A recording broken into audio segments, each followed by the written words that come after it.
well as the environment. If you don't have that set up, then you're not going to make progress.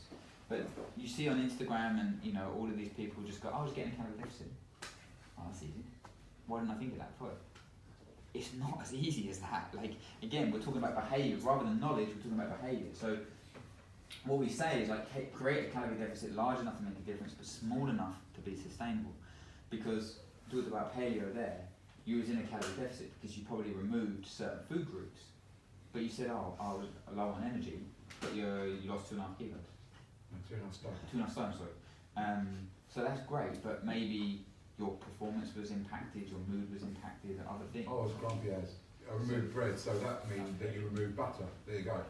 Double winning into double whammy. So we needed to maybe, create something. Funny, that's true. Yeah. We need to make that was this, and we need to create something that's not as aggressive, and that's going to help you to sustain that. Just a quick question on, trying to get yourself into a deficit or a surplus, depending on your goals, especially people that do CrossFit as a sport.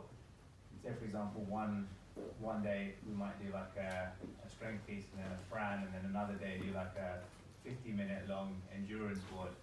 Like, it's hard for CrossFit athletes to actually know how many calories they're burning in a workout, depending on like CNS stimulation and things like that. So how do we, as CrossFit athletes, know whether we're in a surplus or a deficit if we eat the same foods every day?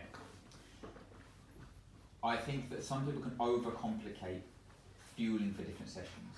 What we do is, I'm just going to go on to the next thing, so like how we do it. So you need to create, so all of these types of things to create a calorie deficit, calorie calculators, everything like this, you need to identify what we would call building your baseline. So we have a baseline intake. So for example, we're going to use 2,000 calories. So we've calculated that 2,000 calories based on the number of days that you're training. On average, we'll come into the specifics, but on average you're training 5 times a week. Each one of those is an hour long. You move 10,000 steps a day. So we use research-backed calculations to be able to calculate what you need 2,000 calories to put you in a 250 to 300 calorie deficit over the day, over the week.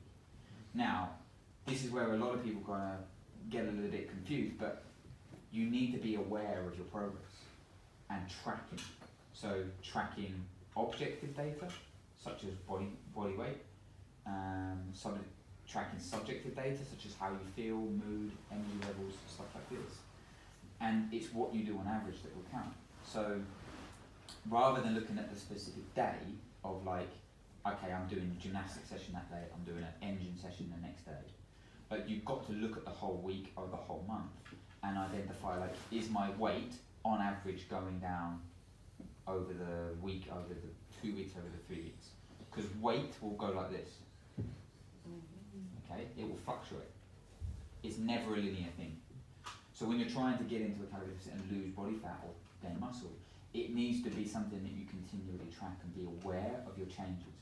Now, if you're not making a change, if you're just staying stagnant, what we do with clients is look at what positives or negatives. So we build a symptom picture. So if I said to you, right, I want to lose 2 kilos, so we would put you in a thing, and then if your weight isn't changing, we would go, how's your performance? And you're like, I'm crushing it, I feel so good, but my weight isn't changing. And then we're like, oh, how was that afternoon energy slump? How is your morning energy? Yeah, I feel so much better, I feel so much more energized. For me, you're making progress, and what will happen is the weight will reflect that. But if it doesn't, then we're maybe not in an aggressive deficit, so we need to change that. So you would then go, like, maybe after 2 weeks, 3 weeks, you would drop your calories, maybe by 100, 150, and see the weight kind of come off then. So it's not an exact science, and this is where some people can, I think, can sell you that it is an exact science, like get in a calorie deficit, I lose weight. It doesn't work like that, and it's about being aware. So it is that little bit of trial and error. So I would be like looking at like a weekly, like bi-weekly, monthly targets, and then adjusting based off that. But you have to, with all my coaches, I teach them to build a symptom picture with their clients. So we have clients come to us all the time and go, I'm not making progress. And then we sit down and we go, how's your sleep? Oh, I'm sleeping so much better. Oh, I'm not hungry all the time. Oh, my performance, I PB'd, my lift, I did this, I feel so much better. I'm like, look at all the massive positives. and then we just adjust your caloric intake because the principle of a calorie deficit is going to make you lose fat, then you see the body composition change in line with it. So you need to have what we would call a baseline, so something that you're consistent with, because if it's inconsistent, it's very challenging to be able to be aware of your progress. So I would be like, you need to build a baseline, like keep consistency for long enough, and then make small adjustments based off of that. So we have a free calorie calculator that you can use, rather than me going into percentages now or anything like that. You can pop over there, you can choose your goal, and then we teach you how to follow it from a tracking point of view. Once you do that, then you need to just be aware of other things such as, rather than just the scale weight.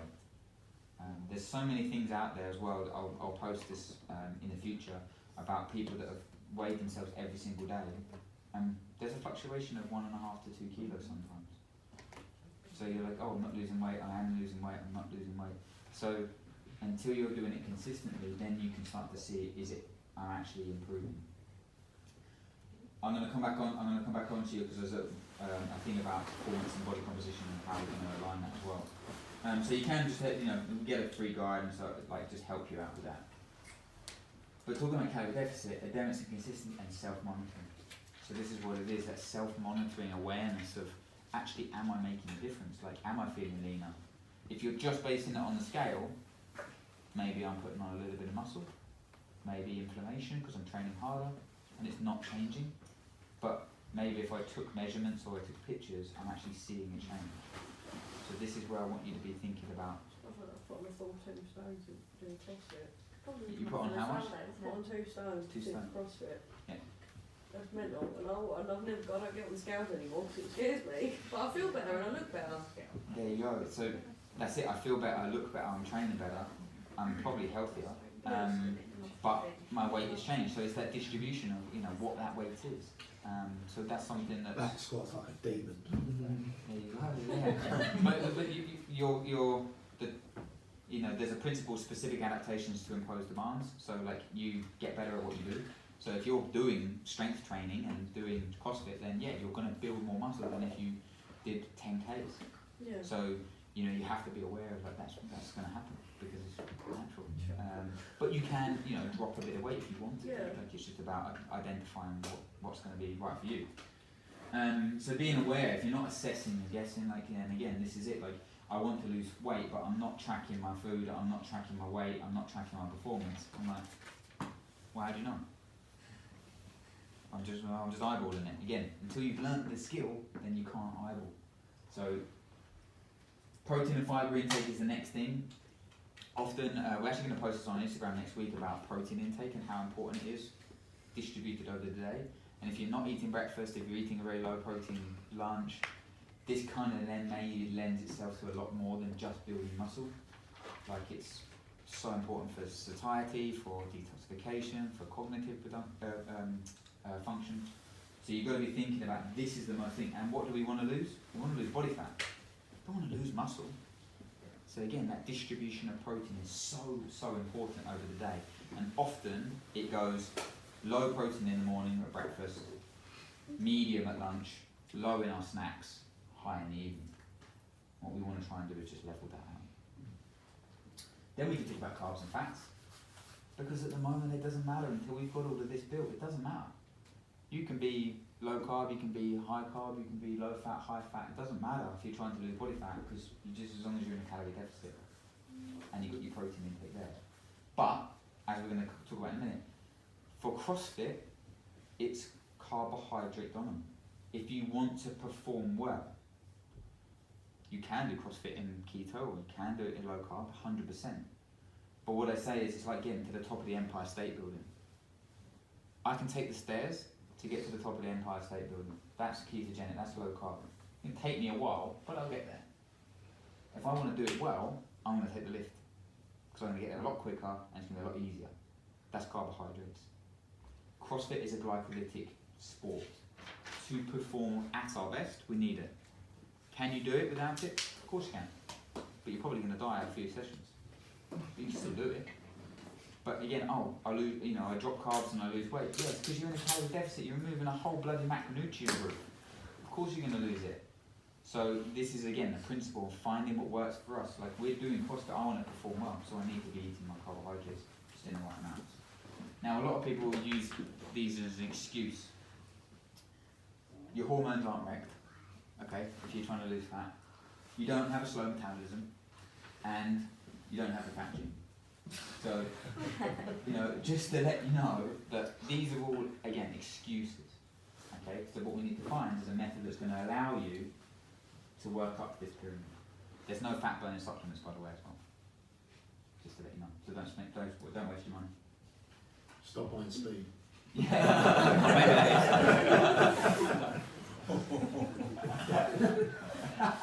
Lol. Nutrition with strength. We're going to just fire through this. So, again, like we talked about stimulus. We've already got it boxed off because we do CrossFit, so it's fantastic. You keep turning up regularly, you've got the right stimulus. Stimulus for adaptation, calorie surplus at specific times, positive protein balance, again, and then these other areas such as sleep, such as nutrient density of our foods, and creating an anabolic environment. So when we're trying to get stronger, stimulus to training is much more important than nutrition when we're trying to build muscle. Because like I said, you can just run 10K, sit on the treadmill, sit on a bike. You're not going to get stronger. Can I ask you something in the middle of this, just because it might influence how you word things? So there's a difference between building muscle and getting strong. Yeah, very true. And that's going to be interesting, because I don't want to be a bodybuilder, but I want to be a strong CrossFitter. Yeah, so when we're talking about fat loss, we are talking about, again, we're going to talk about meal structure just after this, and you know, it's not about just restricting and then making you hate life, hate training just to lose body fat. It's about fueling yourself the right way. So strength and muscle is, like you say, is slightly different. So when we say fat loss and strength and performance is not two different things. We're always going to have a performance-based focus on any plan or anything. But you say like strength and muscle, probably this is towards maybe muscle building or getting stronger, putting on a little bit of muscle. So the strength side of things is more to do with meal structure and timing of training, which we're not going to. So when we're talking about gaining muscle or getting stronger, like, you know, building and getting bigger, stimulus from training, we need to hit our overall calories. So a lot of the time, and again, I look on Instagram and it annoys me when people just oversimplify things. You want to lose fat? Get a calorie deficit. It's just lazy. It's just lazy stuff that the people put out. You want to get stronger? Train more, eat more. That's no good. There's no system. There's no process to that. So what we have our clients do is you need to have the stimulus from training. Then you can hit your overall calories. Just like body fat, you need to be in surplus at certain times. And how do you know? You need to track your intake. Then you need to track how that's making you feel. You need to track your performance. What a lot of people do is then jump to this. They just eat more in one meal, often post-workout or at the end of the day. So they'll go, oh, I'm so full, I'm so bloated, I'm so heavy, I'm just trying to get stronger. And then I'm like, well, what did you eat for breakfast? They're like, oh, like half a bagel and a bit of an apple. And what did you eat pre-training? Oh, I just snacked on like a bounce ball or a grenade bar. And then they ate, like my client, 1900 calories in the evening. I'm just like, your body can only process a certain amount of food, so how about we jump back and increase meal frequency when we're trying to gain muscle, because we need to distribute it over the day and allow our body that time to digest and actually assimilate and use that food. Because if you're trying to digest the 1900 calories in one sitting, that's an extreme, but it's not going to be. And where's it going to be stored? Excess. It's going to be stored as body fat. But if we distributed that over the day, we're going to utilise it going into our session feeling better, and allow our body to actually kind of, you know, use that as building blocks to get stronger. So we have a system of hitting your overall calories, and once you do that, we do that by increasing meal frequency. I'm not talking about eating 8 Tupperwares a day. I'm just talking about maybe having like 3 main meals and maybe 3 snacks and distributing it evenly over the day. Then you can increase your meal size because you're allowing your body's systems, your digestive system and your metabolism to come up with it. Supplementation, you know, I said there's nothing that burns fat. There's a few supplements that do help with strength gain and muscle gain that are proven in the research. Creatine, beta-alanine, you know, certain things. So you can start to add these in to really help your performance. And then it leads to gains. Pretty easy. So strength advice is just like regular patterns of eating, just to recap on that. Protein and carbs around the workout, we're going to come on to that in timing and training. Does anyone do like long sessions, like weightlifting sessions, like maybe like over 90 minutes, or do you know tag anything on to the end? Sometimes. Okay. Yeah, sometimes if you do the lifting session and then do Yeah. after. Okay. Not too much. We'll come on to that maybe if we need to. So strength comes from much more It'd than. really be on a Sunday we would run Olympic lifting that would then go into a CrossFit Yes. session. Or on a Thursday we would run Olympic lift that would go into a CrossFit session. Yeah. That's the best thing. Yeah. We can touch on that at the end if we've got a little time. I was asking Danny because he does a beginner's Olympic lift, and I was contemplating doing that, but then the Olympic lift is straight afterwards, and I was worried that I'd be burned out for the So second we class. We have two styles of Olympic lift. Why people are learning, we go they would do like a beginner style of Olympic lift.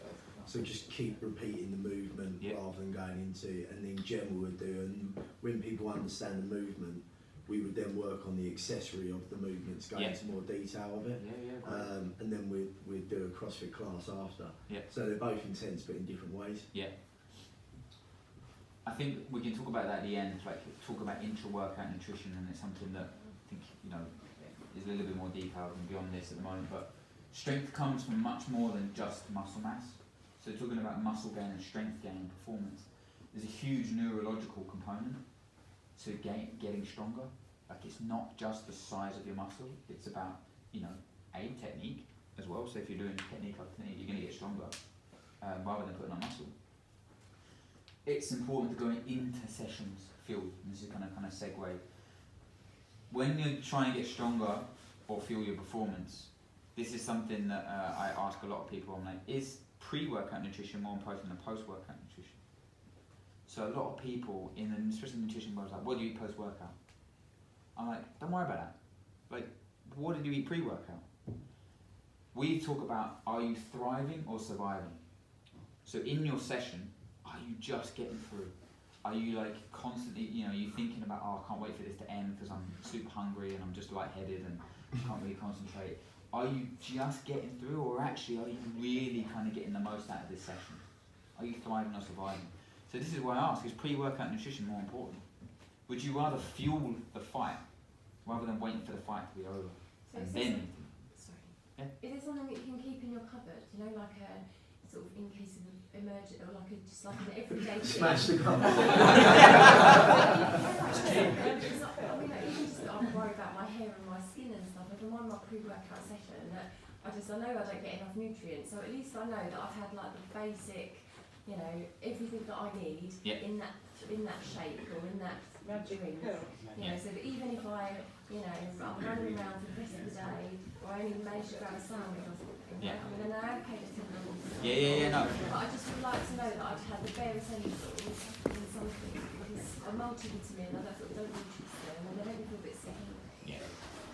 We'll send out some stuff after this about pre-workout snacks and what we want to be doing.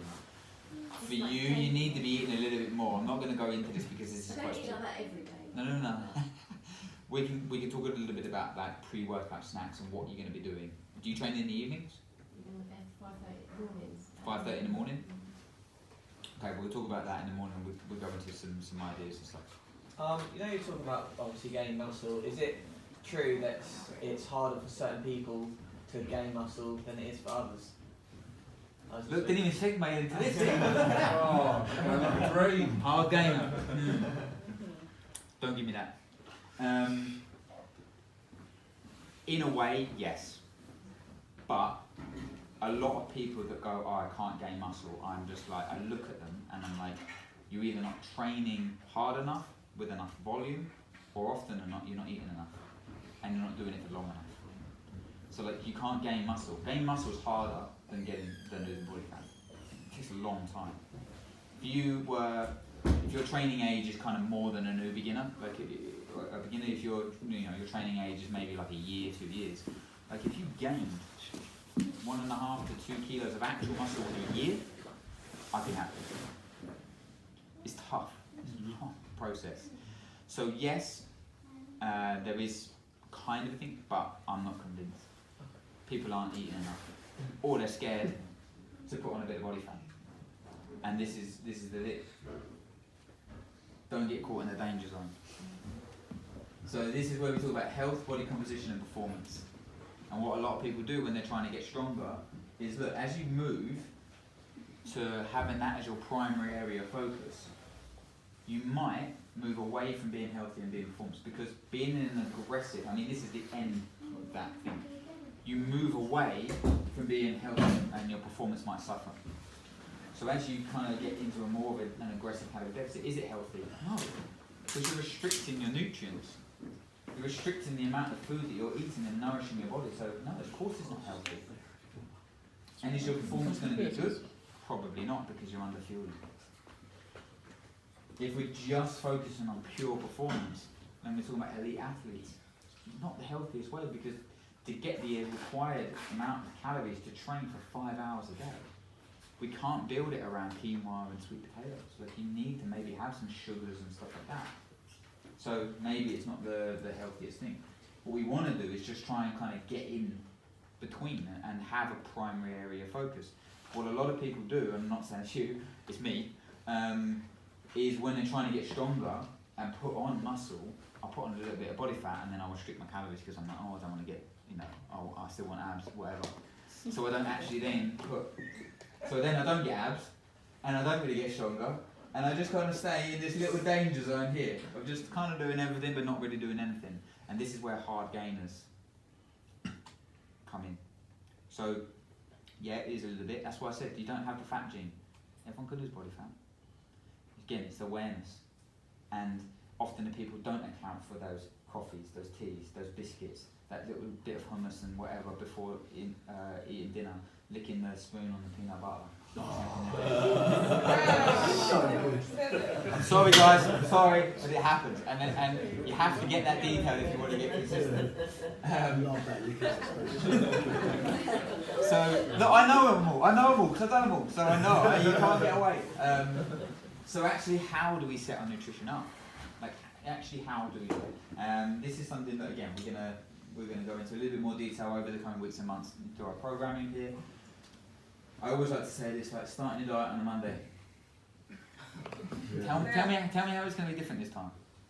Because a lot of people just start again and they'll just do the same stuff, fail by Wednesday, and then by Thursday and Friday they're just eating rubbish. Now, has anyone read the book Atomic Habits? I knew you were going to say yes because I keep telling you to read it. Has anyone read it or heard of it? What's it called? Atomic Habits by James Clear. Good, because all of my content I steal off him. So don't read it. Because then you'll be like, oh, Leom said, no, James Clear said that. Talking about having a goal. Actually, don't worry about having a goal. You need to have a system. Because if you have a system, you'll go into this. So I want to snatch 100 kilos. Cool, that's my goal. If I don't have a system to put myself in place, to come to Danny's weightlifting sessions, to get a technique, to have a nutrition plan that's going to allow me to do that, you can forget about my goal. Because if I just follow the system, I'm going to get stronger. But if I just keep thinking about, I want to snatch 100 kilos, I want to snatch 100 kilos, I'm never going to get there because I just get a little bit lost, or I get overwhelmed about thinking about the end goal. Oh, I want to lose 5 kilos. I want to lose 5 kilos. No, you need to be worrying about losing half a kilo, or nourishing your body, or fueling your training so you get a better stimulus. If you focus on the system and build habits, then you're going to make progress. What if your goals are different? For example, what if she wants abs and I just want to be stronger?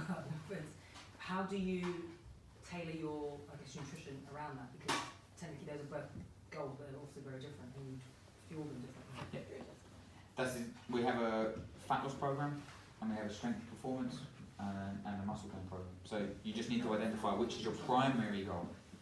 So when we're talking about strength and performance, it's not a dirty bulk. It's not like just putting on excess fat and just getting stronger.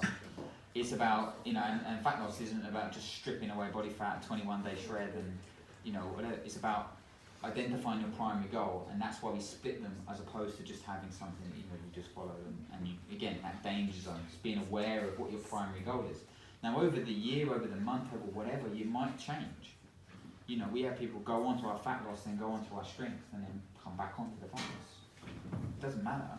But you need to give yourself, that's why we're 6 weeks, because 6 weeks gives you enough time. But again, don't be worrying about trying to do it all the time. You just need to identify your primary goal and stick to that, and work towards doing that. Then you can switch. But you need support, you need a system, it's not easy to do that. So we have a system called training in anytime meals. So yes, we work on calories and macros, but we have trying to simplify things, building your plates to look like this. We have education on using hand portions as well, but it's a little bit more generic, and maybe you can use that once you've built the skill of identifying how much is in certain foods. But this is our system, to be able to kind of make your plate look like that. If you're eating out, if you haven't got, something like this. So we want to try and simplify things. Now, meal structure for fat loss.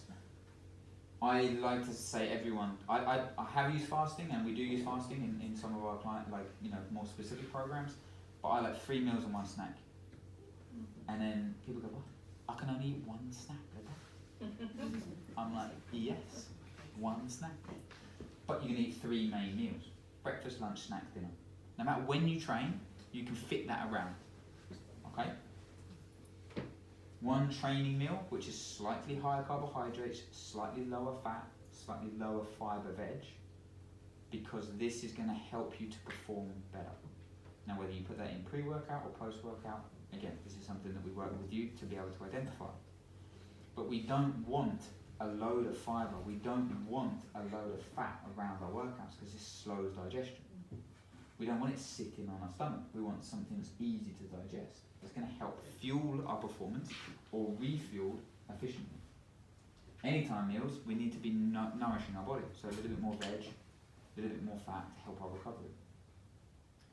We talk about rest days. On fat loss, we do drop your carbohydrates slightly. It's not low carb. It's not no carb. It's lower carb. So again, carbs aren't the devil. Focus on eating protein carbs at post-workout. We'll come on to that in a minute. Make sure you support your training by eating around your workouts. We're going to come on to evening training, and this is one of the biggest things that we see. Keep to the same meal structure. Meal structure is one of the things that you are going to get bored of hearing me say. It is so important. It's probably one of the most important factors in terms of getting your nutrition set up correctly. If it's inconsistent, who's got kids here? Yeah. What do you do when they're younger? You build a routine. What happens if they get out of that routine or you don't get that right? It's chaos. It's chaos. It's carnage. And then when we become adults, we go, oh yeah, some days I miss breakfast, and then oh yeah, some days I ate my lunch at 2 o'clock, and then I ate a banana just 20 minutes before the workout, and then I didn't eat late at night because I didn't have anything in, so I ate at 11 p.m. It's chaos. We need a regular pattern of eating because it allows awareness to see if our body composition changes and our performance. It allows us to work on this, and this is where we would work in a consistent structure. But look, again, same thing, the strength. We just increase it, so it's 5 meals a day plus a shake. Because this allows you regular patterns of eating and allowing you to supply your bodies with the nutrients needed. So we have 2 training meals, so a little bit more carbohydrates, because they're anabolic, they're going to help us train better. Better stimulus from training equals more muscle mass. Rest days become growth days. If you're trying to get stronger, put muscle on, why are you just dropping your calories on a rest day? Hard gainer. Looking at you. If you restrict on a rest day, what are you doing? You're refueling or repairing from the day before, but you're also fueling for the next day. So don't lose that opportunity. And this is, again, I'm looking at people's diets and I'm like, that's why you're not getting stronger. You're eating 1,800 calories on a rest day. It's a growth day. It's when your body repairs, it regenerates, and you come in the next day ready to go. So again, place the training meals around, space evenly over the day. This is kind of, I'm going to fire through this quickly. It's what you do on average that counts. And this is where people kind of get a little bit hung up in terms of like, oh, I've got to go out for my mate's birthday. Like, is that going to affect my fat loss? So this is a 3-month period, okay? So these, and they're broken into months, weeks, days, and then meals. So if I have 2 bad days, a couple of bad meals, look how much that makes a difference in 3 months. Look how much it makes in a month. If I had a couple of bad days, doesn't matter. That's good, that. I've never looked at it like that. If I have a bad week, go on holiday. I go on holiday, or I've got, you know, just whatever reason, it just didn't work out that week. If you stay on plan, or look how much impact that makes in 3 months, it doesn't make much of a difference at all. We're already a month in to the year. So if you've had consistency, and you've had a couple of bad days, it doesn't matter. But this is the issue. When it turns into that bad week, bad month, whatever, how about if we set our diet up like this? If we set it up like that, and we had a couple of bad days, maybe a bad week, consistency on 3 months, we're going to make progress. That's how we want. I don't expect people to be 100% on my plan. You've got to have a life. And if you don't factor that in, you're just going to end up restricting, craving, and you're going to end up binging. You've got to be able to factor this stuff in. But it's consistency and what you do on average that is the most important factor. So it's what you do on average that counts. So talking about weekends, issues, weekends, what happens? With our boozing, well, you know. So you look at, say my calories are here, look, 1800, 1900, 1950, 18 or whatever. But then I go 2,500 on the weekends because I don't have food in, so I just eat out and then Deliveroo and then beers and then hungover, so I make bad choices. Imagine if I balance that out. But I'm also dying in the week. I don't really train that well because 1800 calories doesn't support my performance, so I don't really have much energy in training, kind of just survive rather than thriving in the week. So I'm under fueling, so I'm craving. By Thursday I'm like, oh, I'm so hungry, I can't wait to eat, like blah blah blah. Imagine if I put an extra 100 calories in, 200 calories in, 300 calories in a week when I've got my hardest session. When Danny's programmed back squats, 2 mile run, 100 back squats, whatever it is. Imagine if I fueled that session a little bit more efficiently. And then I didn't binge at the weekend, but I still ate a little bit more on Sundays when I went out for a roast dinner. I allowed myself a little bit more. If I did that and distributed my calories, I'm going to train better, I'm not going to crave as much, I'm not going to binge. That's 14,000 calories is the first week when I restricted all week long. That's the second. 400 calories less. But I've eaten more food over the week, it seems like. And what a lot of people do is they get too aggressive at certain times when they think that they should be.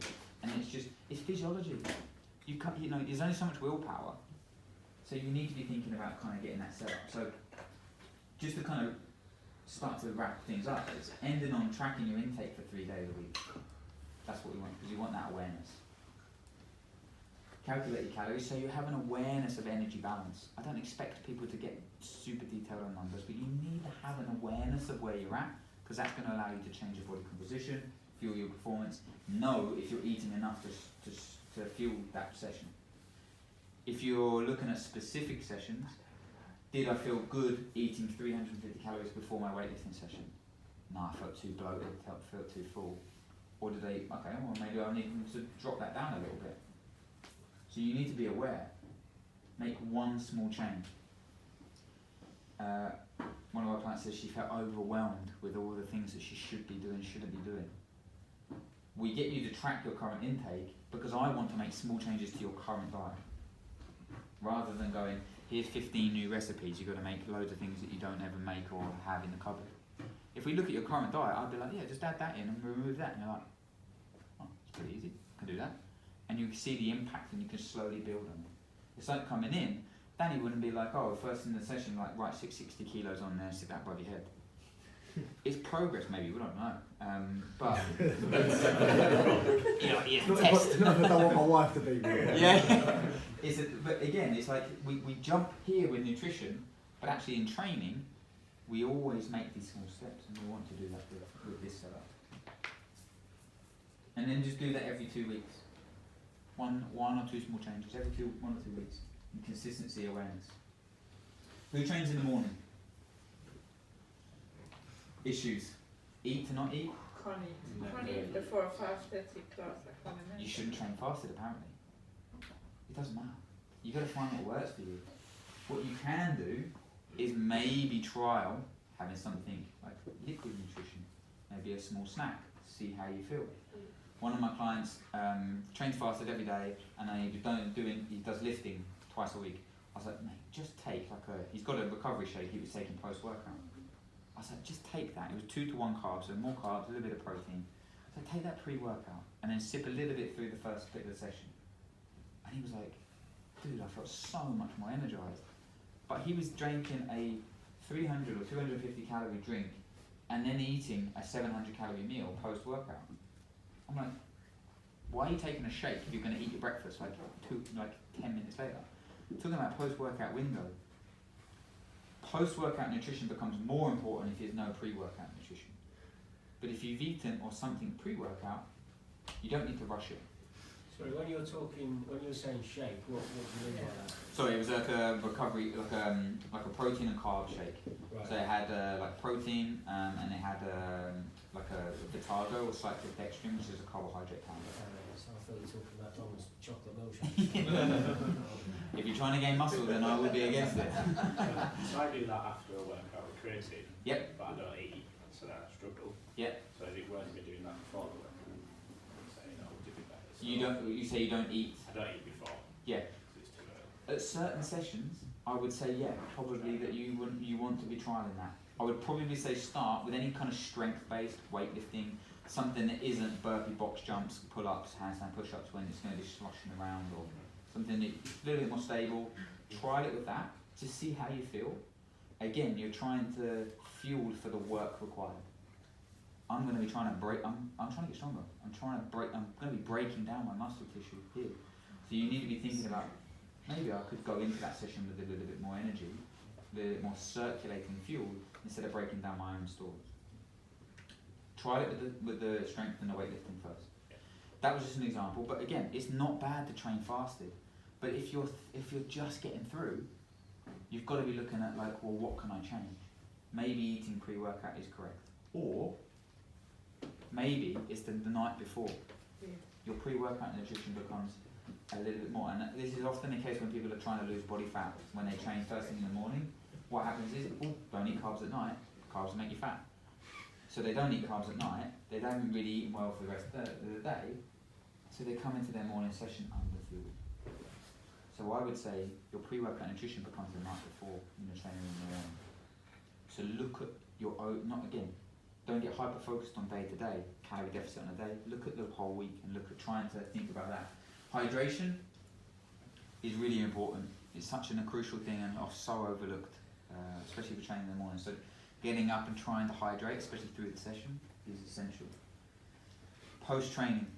So we had a question here about anabolic window post-workout. Should I be eating? Again, it's very important. The science is like when you train, your body post-workout is more insulin sensitive. That means that your body, like, basically think of it as like a gate. So you train and your muscles are like, I'm ready to absorb something to help me repair and regenerate. And as time goes by, these gates slowly close. They're still open, but they slowly close. So people will go, well, you need to refuel in this time. You need to get that protein and carbohydrates in that 20-minute window or 10 seconds after you drop the barbell. Like, don't worry about that. That is at the top of the pyramid. Because if you're chugging a shake or eating the protein and carbs post-workout after in that 20-minute window when the gates are open, great stuff. But if you're eating crap for the rest of the day, or you're not eating enough, then it doesn't matter. Small percentages. So there is the science that there is a little bit more insulin sensitivity at post-workout and that your body will absorb that a little bit more efficiently. But again, it's like that. It's like marginal gains as opposed to world-class basics. Do the basics. Once you have them, then you can start to focus on the 1%. Okay? Mm-hmm. But morning training, if you're training fasted, I would probably encourage you to start to maybe think about 1 hour, 1.5 hours to be able to eat if you're not eating something pre-workout. Because there's no pre-workout nutrition. The last time you ate might have been 7:30 the previous night. You mean you're suggesting we eat 1 to 1.5 hours after we've trained if we aren't managing to eat before? Yeah. But again, I don't want to go into this, but it's like, look at your recovery. If people say to me, I'm always sore, I can't recover well, I'm like, what do you eat post-workout? And they're like, oh, kind of just like 3 hours, I kind of ate something. I'm like, maybe then post-workout nutrition becomes a little bit more important because your recovery is suffering. So it's looking at your profile. Again, symptom picture. Again, we're talking about the night before. Does anyone train at midday? Yeah. So it's that eat, not to eat. How much should I eat? Should I snack twice? Should I eat twice? What do? Do you eat once, twice before you eat? Before you train midday? Just once, yeah. One normally a sort of meal, 2-3 hours before training. Yeah, perfect. What time do you get up? 8:30. Yeah, that's okay. Often people say to me like, how long before the workout should I eat? And I'll be like, 2 hours, 2.5 hours, and they're like, what? I thought it was like an hour, 45 minutes. I'm like, if you're eating that close to the workout, what's happening to that food? Sitting in your stomach. What happens during exercise? Blood goes to the muscles in the brain. So it comes away, it diverts, a thing called vascular shunt. It moves away from the areas that don't need it. I don't want to be digesting food when I'm doing handstand push-ups and snatches. So what happens if you eat pre-workout too close?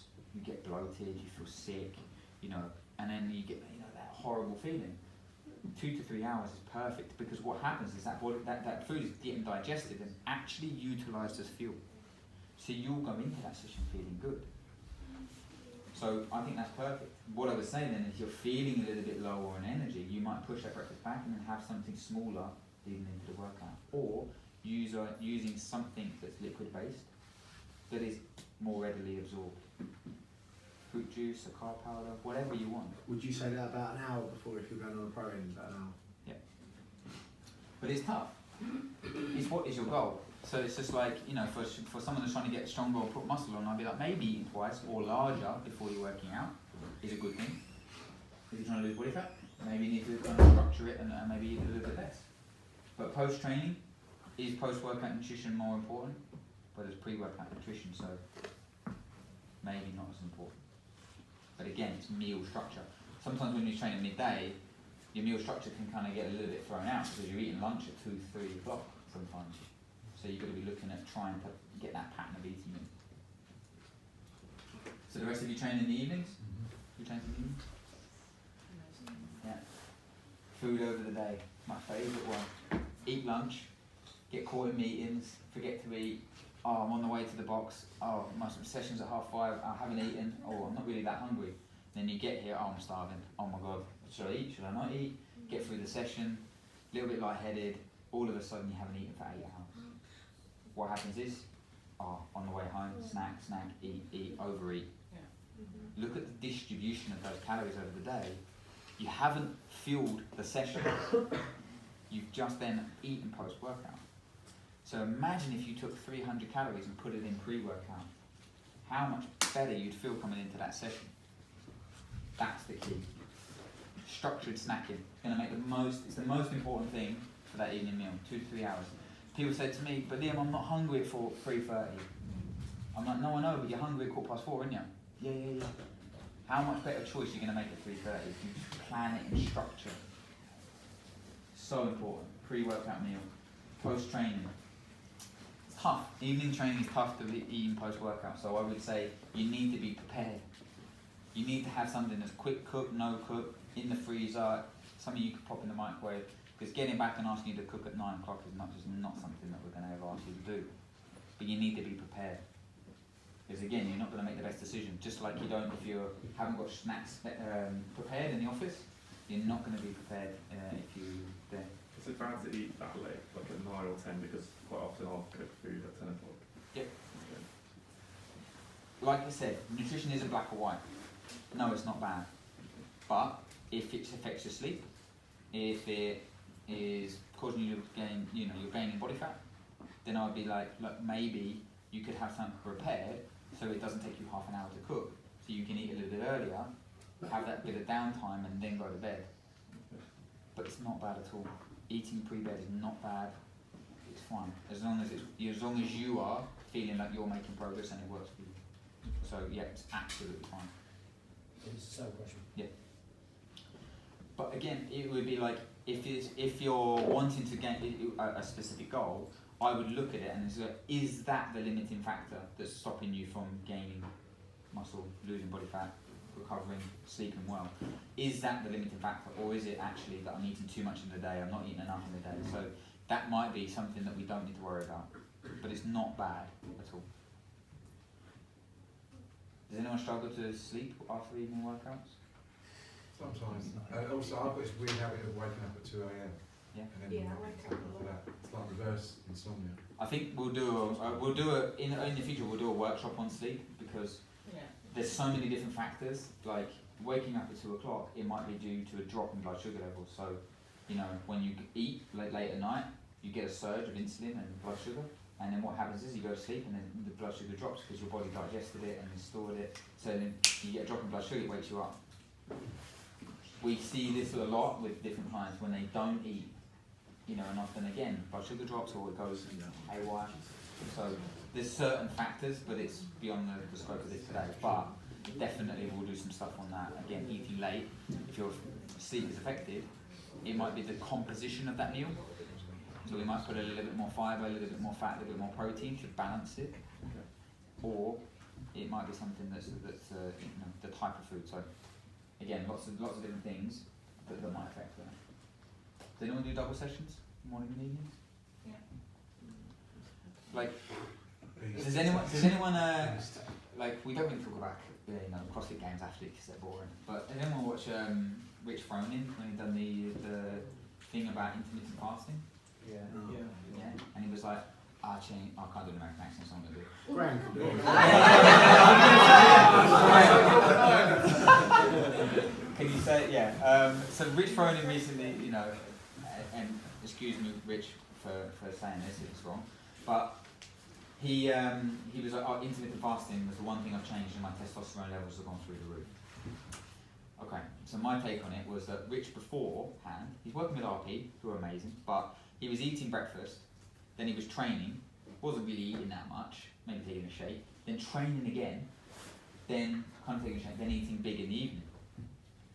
So he was like, oh, my testosterone levels were low. I'm like, what's he doing? He's causing so much stress on his body by training twice on just breakfast, effectively. So he's causing an increase in cortisol, suppression in testosterone, he's underfueling his second session, causing stress. So what has he done when he intermittent fasts? Is that he eats loads the pre-night, before the night before, so he goes into his morning session in a fueled state. He then eats big after his first session. He eats a big meal. So what's happening? Refueling, and he's fueling his second session. So he's not asking his body to use current stores, muscle, you know, placing stress on the body. So he's just effectively just got to build better meal structure that works for him. That's my take on it, and I'm convinced the amount of blood work that we've done, I'm convinced that's the only thing that changed. So that's a method that's worked for him. But the principle is pre and post first session, refueling, workout window. It becomes more important when you're training twice. So just a couple of things, like CrossFit's constantly varies. It's tough to know what to eat and when to eat it. You know, and we were talking about it earlier, just before everyone came, like there's so many nutrition programs out there, like what should I choose, how should I, you know, it's confusing. So you need someone that understands this type of stuff, and this is what we've tried to kind of build here, guys. And I'm not going to talk about this, but like talking about energy systems and understanding CrossFit and the demands, like there's 3 different energy systems, and you will be utilising all of these. I'm not going to go into these today, but it's to perform at your best, like I talked about, you need carbohydrates. You just need the right amount at the right times. What you'll see is that when you get that right, your performance, your will be flying. Energy depletion is often skill dependent. So what I mean by this is that, say you're doing an open workout and it's double unders and snatches.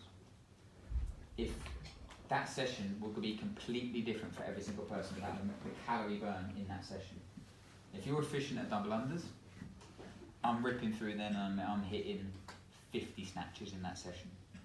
If I haven't got double unders, or I'm trying to get them, that's the danger zone. If I haven't got double unders, I should be scaling it, like these guys will tell you to do. and still getting the stimulus of the workout. But if I'm trying to learn, I'm in that grey zone of tripping and not really doing it. So I might only hit 5 snatches or 10 snatches. The calorie burn of that session is going to be a lot less than someone else that can, if you don't scale it. So scale it and get the stimulus. But it's often skill dependent. So we often say, like, are you actually burning that many calories in your session? Depends on what type of session it is. That's where CrossFit's so different. And it's a type of fatigue and a type of fueling, and we will get more specific with this, guys. Like, the type of, talking about different sessions, it's like, well, if I'm doing back squats or if I'm doing burpee box jumps and, a run, it's a completely different energy system, it's a different type of fatigue. So you need to be thinking about doing that, but that only comes important once you've built your base. And that base comes from 4 meals or 5 meals, blah, blah, blah. Okay? So don't get worried about the specifics until you've built that baseline. Gymnastics. Last couple of slides. When people say to me, I want to get better at gymnastics, or I want to improve my pull-ups, or this, often the case it's due to what's your limiting factor. There's 3 different things. Body composition, strength, and technique. So if I said to you, I want to improve my pull-ups, you might be like, well, I'm actually strong enough. Would losing 4 kilos or 3 kilos be a lot more efficient way for me to improve my gymnastics? So if I'm 5 kilos overweight, every double under, I'm doing 5 kilos more. We get our clients to put a 5 kilo weight vest on or a 10 kilo weight vest on once they've lost the weight. And they're like, oh my God, how did I do box jumps with this before? But until you figure it out, well, actually you might not need to lose body fat. You might just need to get stronger. And to get stronger, what do we need to do? Go into that session in a fueled state. Don't wait for it to be over. I see it all the time. People go, oh, it's gymnastics is skill based. I don't need to eat before that. It's only light. I'm not really burning that much. You've got to go into it and fuel it, because then you're going to get the stimulus and the adaptation. Oh, there's me snatching 81 kilos a long time ago. Probably couldn't deadlift that now. Again, because I'm in the grey zone, I'm not doing enough lifting. Pre-workout nutrition, fuel the fire. You've got to be going into sessions, because what's the requirement of the stimulus of that session? Performance. You've got to be thinking about going. Well, why would I try to under-fuel in a weightlifting session and just worry about post-workout? You've got to go into it. We get the most out of that session. So guys, thank you so much for taking the time to come on this Saturday afternoon and listen to us here. Myself and Danny have been talking over the last few weeks, and we're going to be providing a lot more support from an educational point of view. So we'll be providing you with a lot of free content, free guides. Again, access to myself and my coaches to be able to answer any of your questions. We are to be running some nutritional coaching programs. One of them we have an intake at the start of every month, and these are our 6-week online programs delivered through our coaching app. But the main point of it is to answer all of these questions. How much should I eat? What should I eat? When should I eat? How do I figure out what I'm going to eat for in the afternoon pre-workout? We've tried to figure this all out and systemize it so it's simple for you. But you work with your own coach. So you work with myself or one of the coaches to be able to figure these things out, because it's not an exact science. So these start on the 6th of February. It's identifying kind of what you need. So our online programs is, your own coach. We have personalised calories and macros. We have a coaching app that delivers everything, and it's an education on protein, carbs, fats, meal times. Sorry, just so there's no mix-up. When you're saying you work with your coach, they're coaches, not, that's not me. Just in case you're thinking, is it work with me? You get very busy. Yeah. So with nutrition plans, it's confusing and it can often be overwhelming. So we drip feed it over the 6 weeks, and this 6 weeks will provide you with the information to be able to set something up that's sustainable. There's not just this like simple thing that you just get and then you've got just a bunch of numbers to follow and no one knows what to do with that. We'll provide some more information. We'll send it out to you so you can take a little look. But going forward, you're going to hopefully see a lot more of me, my coaches, and provide you with some education. And as if there's anything you need us to cover in more detail, then just please reach out. But again, me and Sal and Danny are going to be helping you to kind of navigate you in terms of which program is correct for you. So is it fat loss, is it strength, is it more personalised coaching? So we know we have these that are set up for kind of more CrossFit side of things. But if you've got a marathon, if you've got issues with your gut, if you've got sleep issues, if you're going to do whatever, then we have a 3-month more personalised coaching, something that we can go on to as well. But we'll provide you with some information on that. Thank you very much. I'm going to just wrap up with any more questions. Quickly, I'm going to go through this. Female athlete nutrition, and this is not a plug for my Instagram.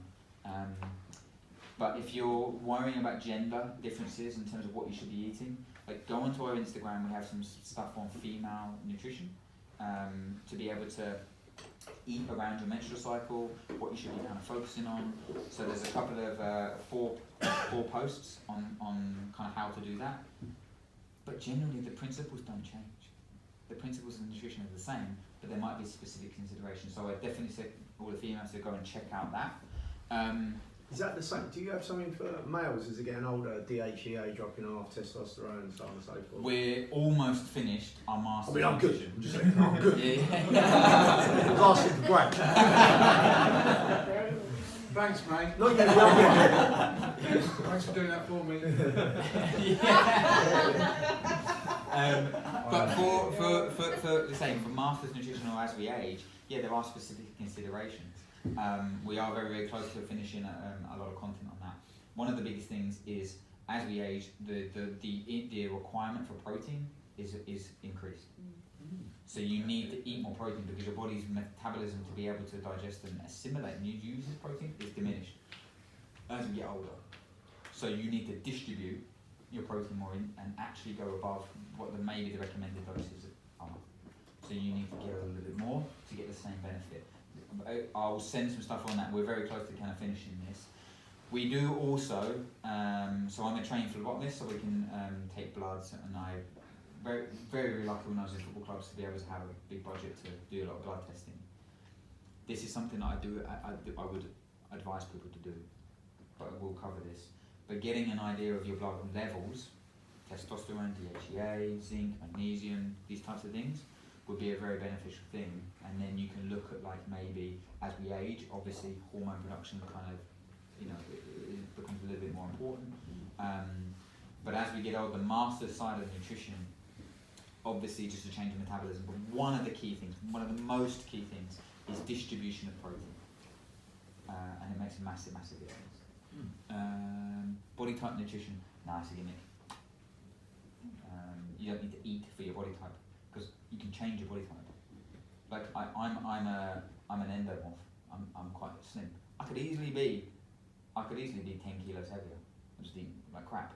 So now my body type's changed. Like, again, genetics, they load the gun, but environment pulls the trigger. So you've got these genes, but it's how your body and environment expresses it. So the body type thing is just a gimmick. It's like blood type diet. It's just names of stuff that you can just sell a program. So don't worry about eating for your body type, because your body type will change. So should I eat now, because I'm leaner, should I eat different foods? No. Depends on what your body is. So don't worry about that. Recovery. I'm conscious that people's backs might start to be hurting now, so we'll cover up recovery and everything. But again, recovery comes down to meal structure and time. If you're not eating consistently, your recovery is going to be diminished. There's not some special superfood that's going to all of a sudden make you less sore, and I'll just eat cherries all day long and just reduce my muscle soreness, or just bathe everything in turmeric. That doesn't quite work like that. It's about actually consistently eating at the right times for you. So improving your recovery, just to finish on that, if you ate pre-workout, that might improve your recovery because you're not breaking down your muscle tissue during the session. Simple strategies like this, guys. Thank you. Cheers, man.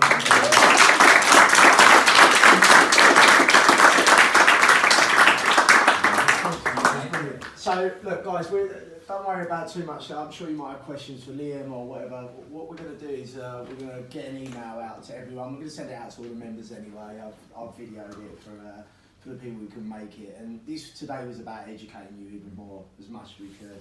We have worked really hard to put some packages together. If you choose that that's something you want to do, whether it's now or later, the option's 100% there for you.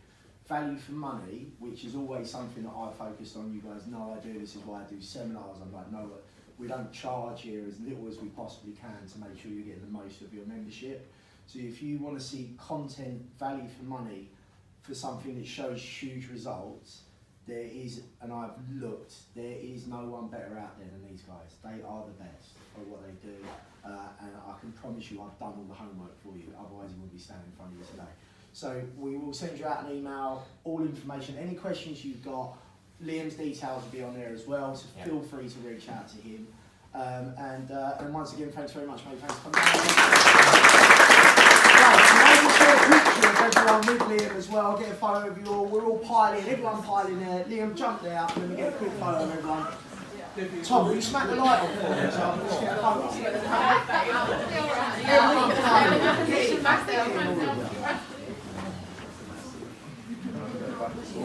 Yeah, I was saying, I'm trying to move my legs, stretch them out, like,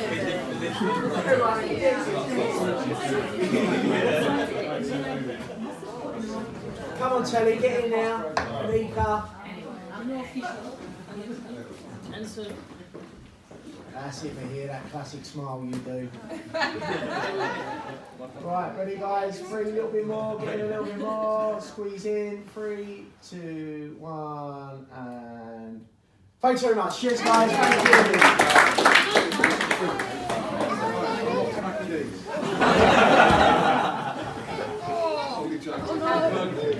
Oh